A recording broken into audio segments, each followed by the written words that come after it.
امام بخاری رحمہ اللہ کے جو استاذ ہیں مسدد، بہت ہی معروف عالم دین، مسدد ابن مسرحد ابن مسربل ابن المستورد الاسدی نامی ایسے ہے۔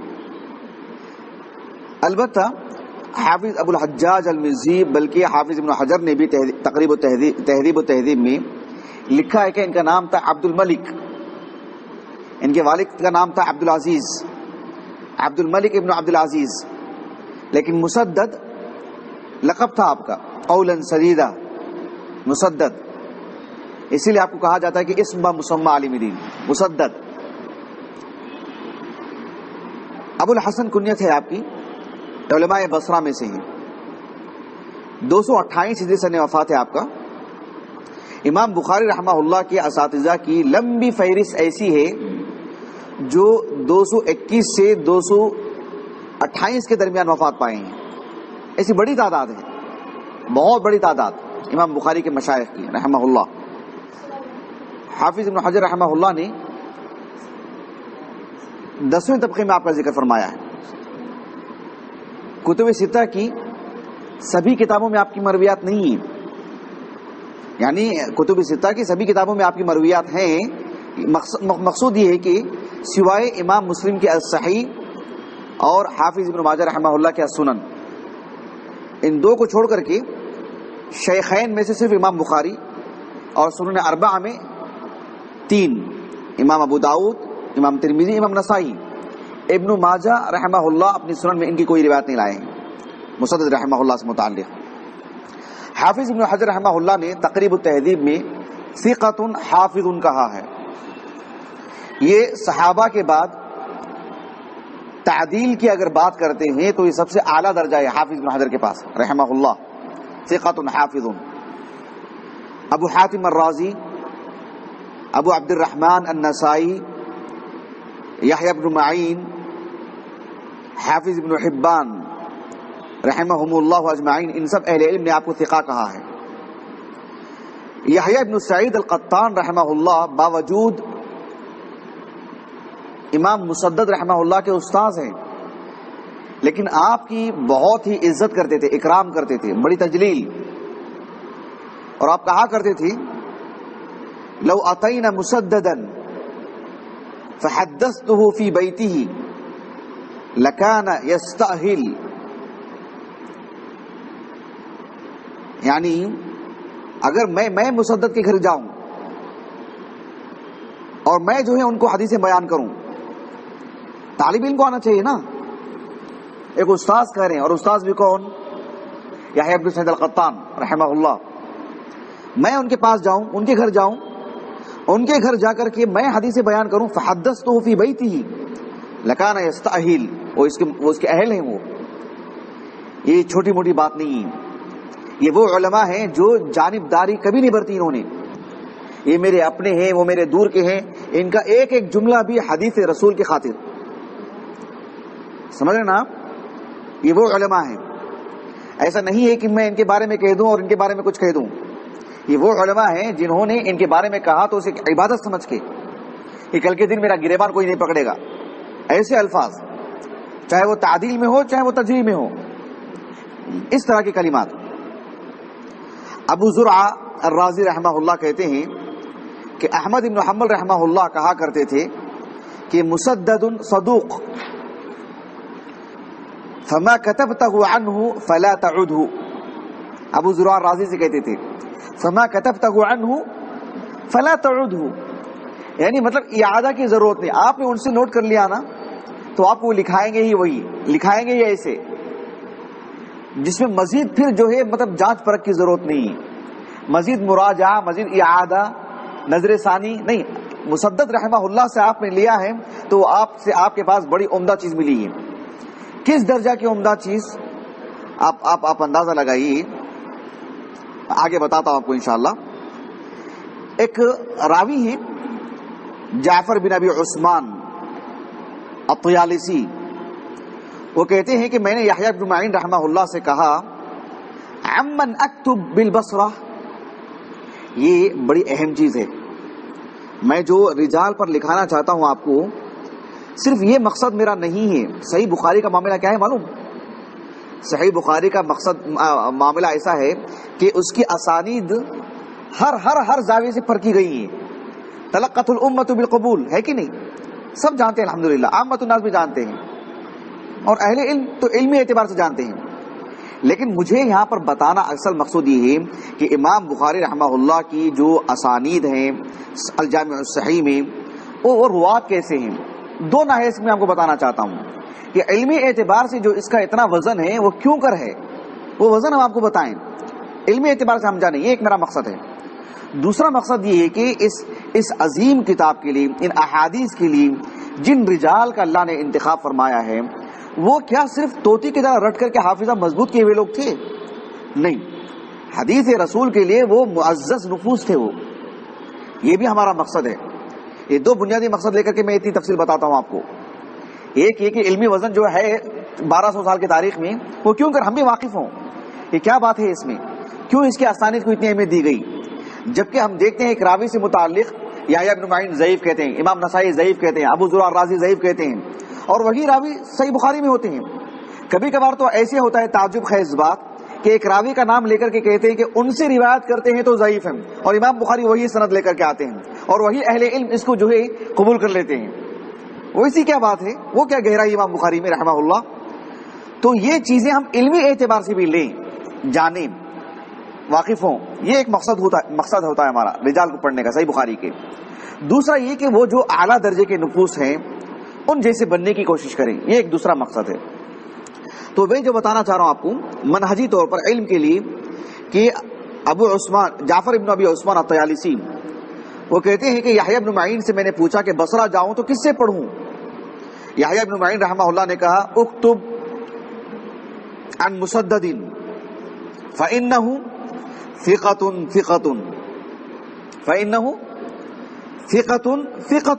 دو مرتبہ آپ نے کہا۔ یہ صرف تاکید نہیں ہے، ان کا مقام، ان کا مرتبہ، ان کا رتبہ بتانے کے لیے۔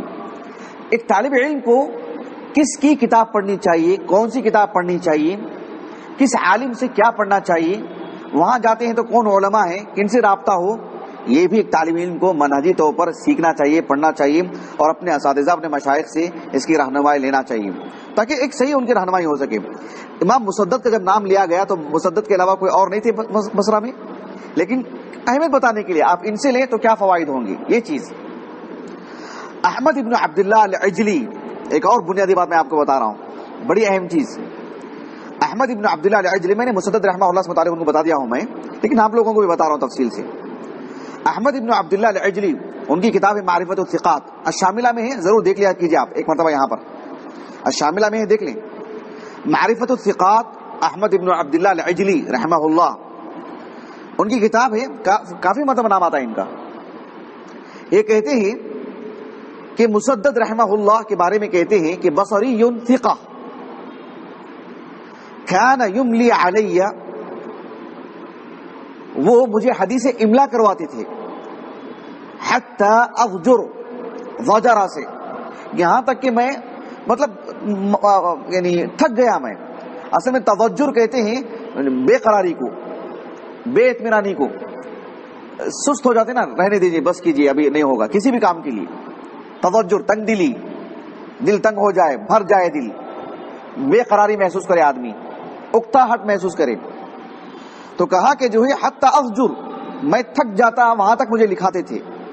فیقول لی، پھر مجھ سے کہتے یا ابا الحسن اکتب ھذا الحدیث، ان کی کنیت ہے ابو الحسن، کہتے کہ اور لکھو اور لکھو۔ فیملی علی بعد ضجری 50 حدیثا، میرے پورے ملل کے بعد جب میں مکمل طور پر تھک گیا ہوتا، پھر کہتے کہ لکھو 60 حدیثیں، یوں ہی لکھا دیتے۔ پھر کیا ہوتا، فاتیتہ، اب دیکھیے وہ ہو گئی بات، میں آیا تھا بصرہ کو، ایک اور مرتبہ آیا، فاتیتہ فی رحلتی الثانیہ، دوسری مرتبہ جب میں بصرہ کو آیا تو کیا دیکھتا ہوں، فاصبت علیہ زحما کثیرا، میں دیکھا کہ جو ہے جہاں میں بیٹھا ہوں اتنی بڑی تعداد آپ سے پڑھنے والوں کی ہے، مجھے جگہ ہی نہیں، میں نے اپنے دل میں کہا فقلت قد اخذت بحظی منک، آپ سے جو لینا تھا وہی لے لے، آپ کہاں نصیب مجھے. یعنی ایک استاد سے جب فارغ تھے، وہ وقت تھا ان کے پاس، آپ جو زبردستی لکھوایا انہوں نے وہی پڑھا آپ نے. آج آپ آئے ہیں، دیکھو ان کے پاس آپ کو بیٹھنے کی جگہ نہیں ہے. اسی لیے ایک طالب علم کو غنیمت جاننا چاہیے. آج آپ کے پاس سہولت ہے، اساتذہ ہیں، مکتبہ ہے، مکتبے کی کتاب پڑھنے کے مقابل اساتذہ سمجھانے والے بھی ہیں، کیا کرنا ہے سب کچھ بتانے والے ہیں. لا قدر اللہ کل کے دن یہ چیزیں نہ ہو تو صرف پچھتاوا ہوگا، اور پھر وہی باتیں ہوں گی جو پڑھ لیے سو پڑھ لیے. اس لیے کل کیا ہوگا نہیں معلوم، غنیمت جاننا چاہیے. میں اپنی بات کہہ رہا ہوں، میں بڑی دیانتداری کے ساتھ، اللہ شاہد ہے، وکفا باللہ شہیدہ، اہمیت بتانے کے لیے بتا رہا ہوں. کیونکہ میں ایسی باتیں نہیں کرنا چاہتا ہوں جو بس آپ کو ایک الفاظ کا جامع پہنا کے کچھ بتا دوں. جو واقعیت ہے وہ بتانا چاہ رہا ہوں میں آپ کو. آج اللہ کی توفیق سے میرے پاس اتنا عظیم مکتبہ ہے، وہ چیز آدھا میرے لیے سر درد بن جاتا کبھی.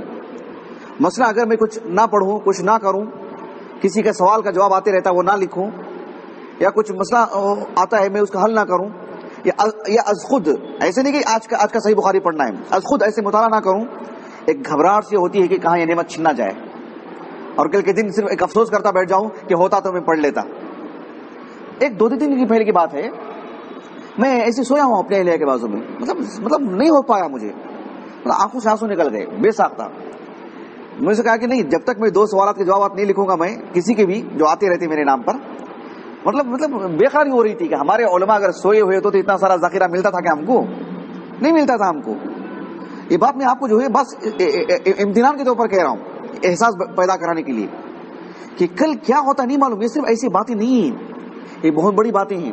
ایک استاذ کے پاس دوبارہ آتے ہیں اور دوبارہ انہیں موقع نہیں مل پا رہا ہے.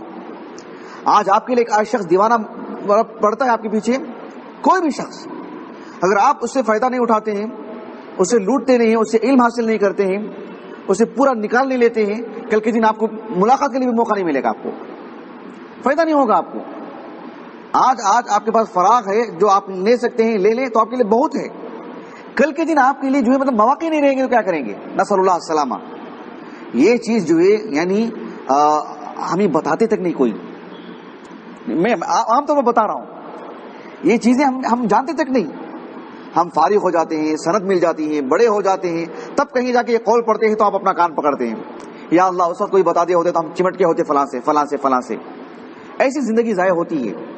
میں اللہ بہتر جانتا ہے، یہ سب چیزیں اسی لیے بتانے کی کوشش کرتا ہوں، ورنہ امام مسدد کے بارے میں تفصیل بتانے کی ضرورت نہیں ہے، اور ہماری حیثیت بھی نہیں ہے. صحیح بخاری کے ایک سند کو لے کر کے وہ ہیں، ان کو انہوں نے سکھا کہا ہے، آج ضرورت ہے اس کی. آج میں کہوں یحییٰ ابن معین نے سکھا کہا ہے، ان کو آج ضرورت ہے؟ آج اس کی ضرورت نہیں ہے. تلقت الامۃ بالقبول. لیکن یہ بتانا چاہ رہا ہوں کہ وہ کیسے نفوس ہیں، وہ کیسے لحاظ کیا اپنی زندگی کا انہوں نے. صحیح بخاری میں نام آنا کتنی بڑی شخصیت ہیں وہ. تو یہ بات ہے، میں آپ کو بتانا چاہ رہا ہوں کہ احمد بن عبداللہ العجلی کہتے ہیں کہ جب میں میرے دوسرے سفر میں گیا تو کیا دیکھتا ہوں، فاصبت علیہ زحاما کثیرا، ایک جمع غفیر ہے ان کے پاس، بیٹھنے کا موقع نہیں ہے مجھے. تو میں نے کہا کہ اخذت حظی منک، میرا جو نصیب تھا وہ میں لے لیا، اب کیا لوں میں.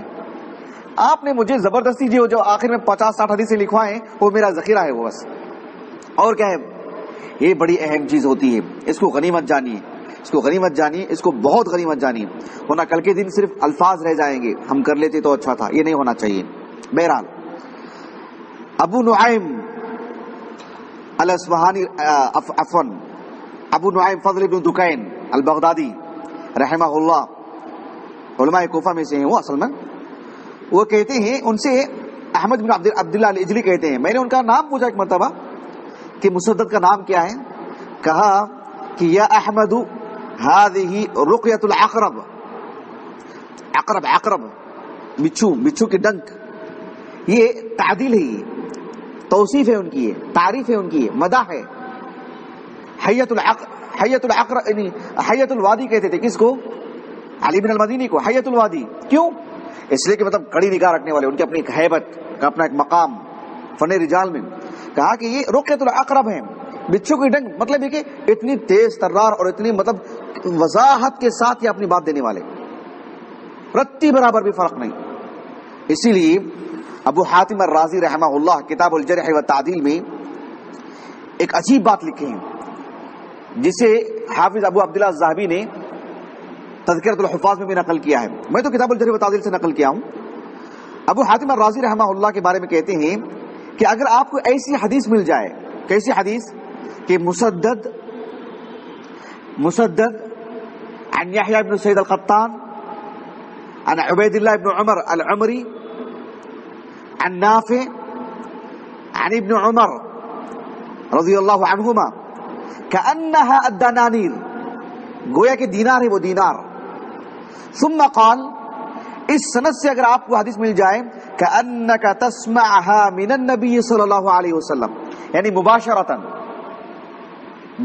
گویا کہ آپ رسول اللہ کی زبانی سن رہے ہیں صلی اللہ علیہ وسلم, اس سند سے اگر آپ کو حدیث مل جائے, اور اس طرح کی سند صحیح بخاری میں موجود ہے, ہمارے اس کتاب الرفقات میں نہیں ہے. چلیے, ابن عدی رحمہ اللہ نے ایک فائدے کی بات یہ کہی ہے کہ بصرہ میں سب سے پہلے المسند لکھنے والے, احادیث جو مرفوعات کو جمع کرنے والے, بطور تصنیف مسدد ابن مسرہد ہیں رحمہ اللہ.